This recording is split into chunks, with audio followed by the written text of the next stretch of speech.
Hello everyone and welcome back to another AFK journey video. So in this video we're going to be recapping the top used heroes for the pre-endless Dream bosses of Season 4 Echoes of Descent on the VN server.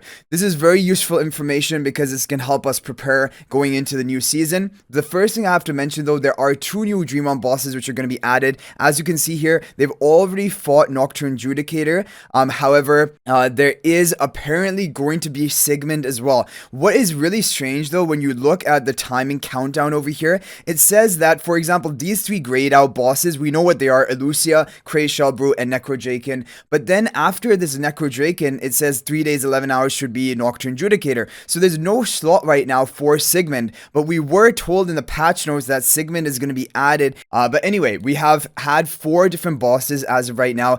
We're going to lead it off by talking about Crystal Beetle, which is today's boss. So Shemira is the top damage dealer option for Crystal Beetle, and Bonnie's actually seeing her first usage in Dream Realm up until right now in the new season, and I think it's mainly because of her Supreme Plus skill to enhance the damage from magic damage dealers. So Bonnie is going to synergize really well with Shemira to ramp up her damage further. But really what we're seeing so far is Shemira is the top damage dealer by far for pre-endless Dream Realm bosses. Is not even any competition.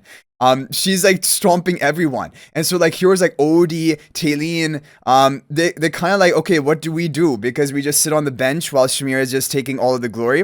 And then twins are using every single boss, which, I mean, everyone was expecting that. And Reinier, I think, is also being used in every boss if you have Reinier Mythic Plus, because his debuff is just too valuable for pre-endless boss. And then Coco is using almost every boss for a damage reduction and a shielding. That's really important because you have survival issues in the early like stages of Dream On boss content.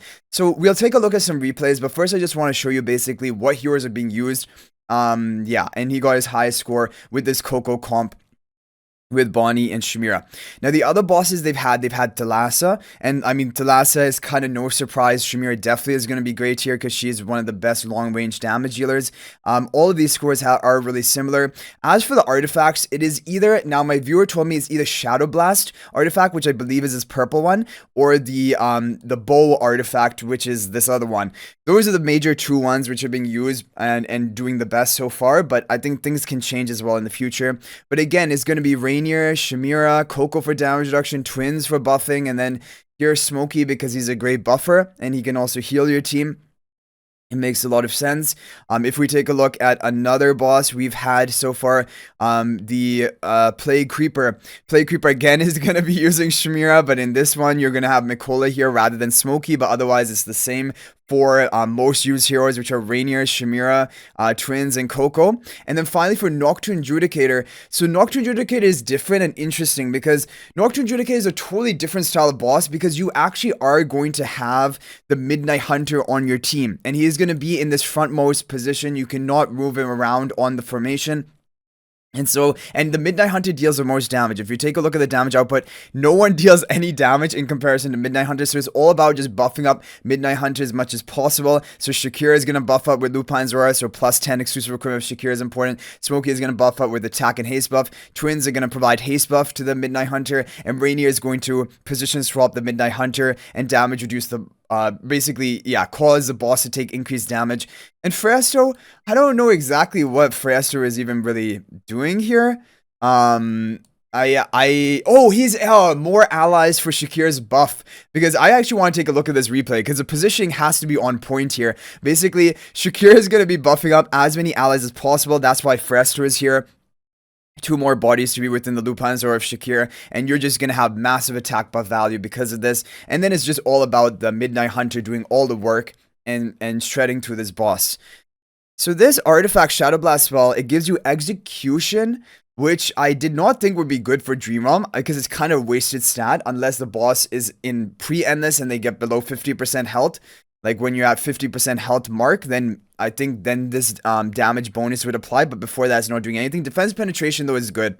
That increases your damage output. And for the Midnight Hunter, that's like a useful basically buff for him to increase his damage output. And periodically blast frontmost enemies, instantly defeat those with HP below a certain threshold. I guess the damage output from the active of this skill is also kind of high.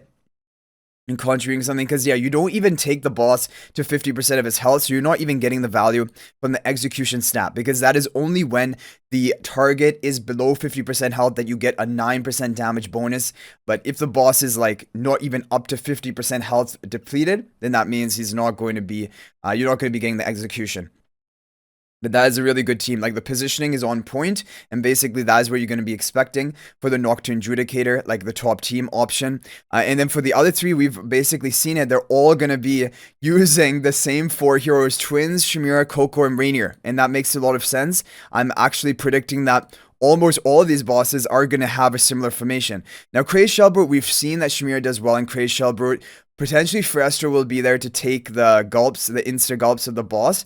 Elucia, I think Elucia is going to be the boss where either Sinbad or some other damage here might be shining rather than Shemira, because Sinbad has always been really good for Elucia.